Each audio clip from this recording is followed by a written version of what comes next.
Hi, I'm Kate. I'm a clinical assistant. I just wanted to take a few minutes to highlight some of the key points in our postoperative care instruction sheet.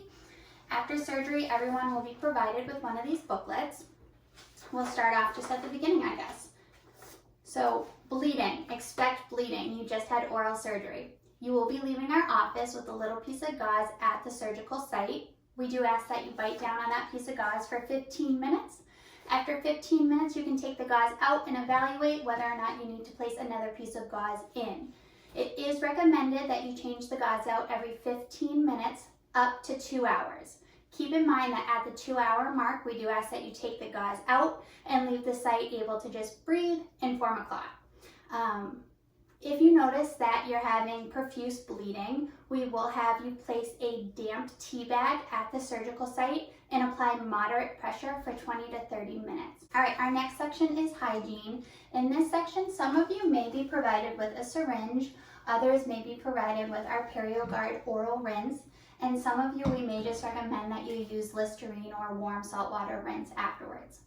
As far as the hygiene is concerned, we do recommend that you start brushing your teeth later on that evening, but lightly brushing. And then as far as the rinsing, we do ask that you avoid any rigorous rinsing and that you're just lightly swishing and then gently spitting into your sink afterwards. For those of you provided with the syringe, we will have it that you fill up a cup with 50% of the PerioGuard rinse and 50% of water.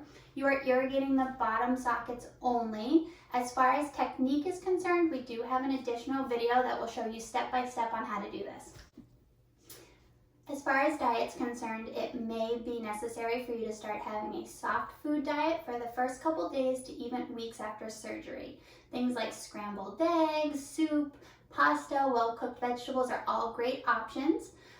You want to keep it room temperature to colder the first couple days and then progressing into warmer and even hotter things like the soups afterwards. It is okay to start eating and drinking right away after surgery. We do ask that you just take the gauze out of your mouth before you do so. For fluids, we just ask, just like with the liquids before with the soup, that they're room temperature to colder the first couple days. You want to avoid using a straw for the first 3 days just to avoid any dry sockets.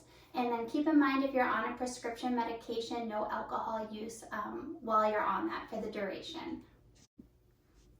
As far as activity is concerned, anyone who had a tooth extracted, we do ask that you take the first few days off from doing any heavy lifting or exercise.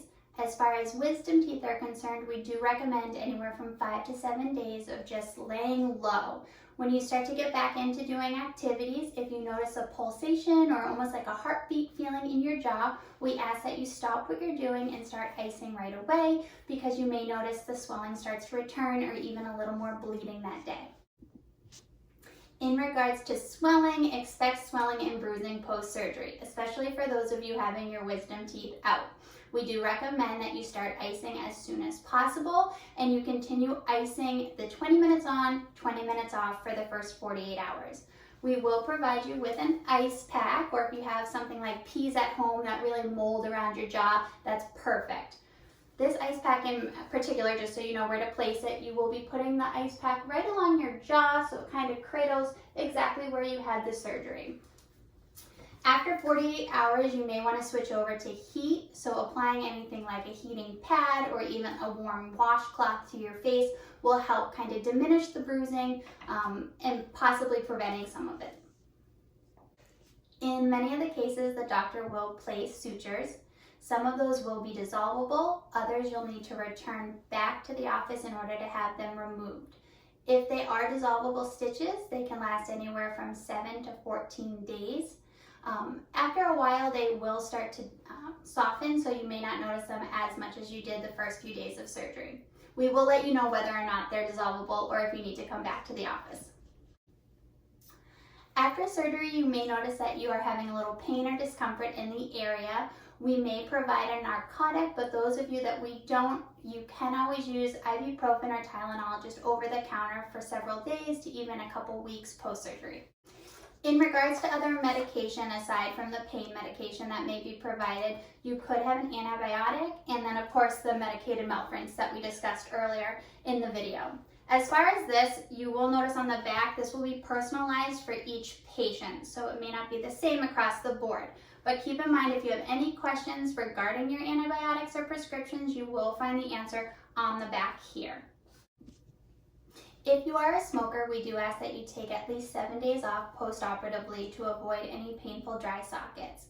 Also keep in mind that a low-grade fever is not uncommon after having a tooth extracted, even a simple procedure. However, if you do notice that your fever is 101 degrees or higher, or if you're having uncontrolled bleeding that does not seem to stop with the use of a tea bag, we do ask that you call our office immediately. Thank you again for trusting us with your care, and happy healing.